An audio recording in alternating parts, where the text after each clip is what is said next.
brought to you by Silver Pumps. Top quality और consistent performance के लिए सिर्फ सिल्वर पंप्स, नाम याद रखना। वक्त को लेकर अगर हम लोग की चिंताएं नहीं होती, हम लोग क्यों बोलते कि भाई ये जाए। हम लोग का था कि किसी के साथ अन्याय नहीं, ईमानदारी से मानता हूं, क्योंकि इन आयोजनों की ना फिर भावना खत्म हो जाएगी अगर ऐसे आयोजनों में भी अगर राजनीति करने लग जाएंगे।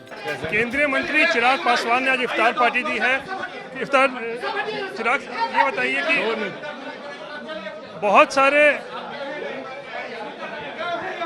सारे मुस्लिम धर्मगुरुओं ने बहिष्कार का कॉल दिया हुआ है इफ्तार पार्टी का। चिराग, क्या कहेंगे? कोई बात नहीं, मैं उनकी भी चिंताओं को समझता हूं और जिन्होंने ये कहा है मैं उनका बहुत सम्मान करता हूं। आदरणीय मदनी साहब का, उनके, मेरे परिवार के बहुत पुराने रिश्ते रहे और मैं दिल से उनका बहुत सम्मान करता हूं।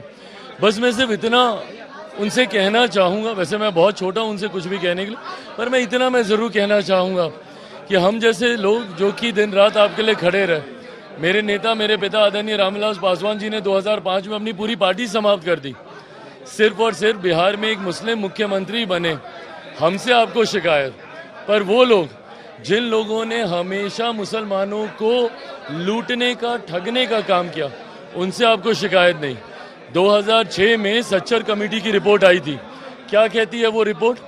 उस रिपोर्ट ने मुसलमानों के हालातों के ऊपर चिंता जताते हुए आंकड़े पेश किए थे।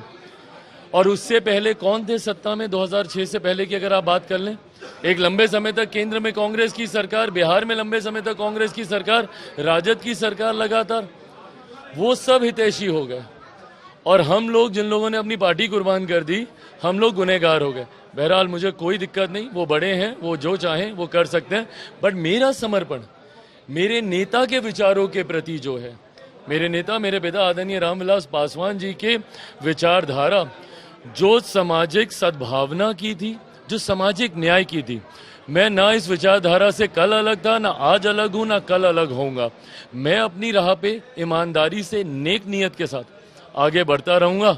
आगे जिनको जो फैसला लेना है, वक्फ को लेकर उनकी बड़ी नाराजगी है। क्या वक्फ को लेकर समर्थन कर दिया? भाई वक्त को लेकर हम लोगों की भी चिंताएं थी और आप पूछिएगा जो भी इसके जानकार हैं, इस बात को लेकर हम लोगों ने गठबंधन का हिस्सा होने के बावजूद हम लोगों ने कहा था कि हर स्टेक होल्डर को कम से कम मौका मिलना चाहिए कि वो अपनी बात को उचित प्लेटफॉर्म पे, उचित मंच पे रख सकें। जेपीसी का गठन ऐसे ही हो गया। हाँ, जेपीसी अगर गठित हुई इसीलिए हुई ना कि जितने भी हम लाइक माइंडेड पार्टीज हैं जो इस गठबंधन का हिस्सा हैं, हम सब ने कहा, टीडीपी ने कहा, मुख्यमंत्री जी की पार्टी की तरफ से भी कहा गया होगा, हम लोगों ने खुल के कहा कि इसको कमेटी में जाना चाहिए, खुल के वहां पे चर्चा होनी चाहिए और जो सुझाव हैं उसके ऊपर बहस होनी चाहिए, जो लगे उचित उसको जोड़ना चाहिए, जो लगे ठीक आगे बढ़ना चाहिए।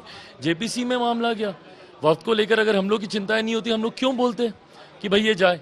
हम लोग का था कि किसी के साथ अन्याय नहीं होना चाहिए, इसीलिए हम लोगों ने किया। राजनीति नहीं होनी चाहिए ऐसे आयोजनों पर, इफ्तार जैसे। मैं ईमानदारी से मानता हूं, क्योंकि इन आयोजनों की ना फिर भावना खत्म हो जाएगी अगर ऐसे आयोजनों में भी अगर राजनीति करने लग जाएंगे और ऐसे लोग जो कि धार्मिक संस्थानों से जुड़े हुए हैं, वो राजनीतिक दलों के साथ पक्षपात या मतभेद करने लग जाएंगे, तो मुझे लगता है इन आयोजनों का जो औचित्य है, जो पवित्रता है, वो समाप्त हो जाएगी। के आप लोग फिर भी काम करते रहेंगे चाहे कुछ भी हो, आगे भी? भाई मेरा समर्पण, रोहित, आप जानते हैं 14 करोड़ बिहारियों के प्रति है।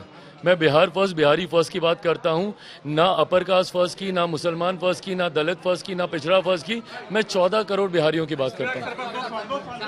तो ये थे चिराग पासवान, जो साफ तौर पर कह रहे हैं कि जो मुस्लिम संगठनों ने जो फैसला लिया है वो उनकी मर्जी है, लेकिन इसके बावजूद भी वो कह रहे हैं कि ऐसे आयोजनों का राजनीतिकरण जो है वो नहीं होना चाहिए। कैमरा पर्सन दीपक कुमार के साथ रोहित सिंह, पटना।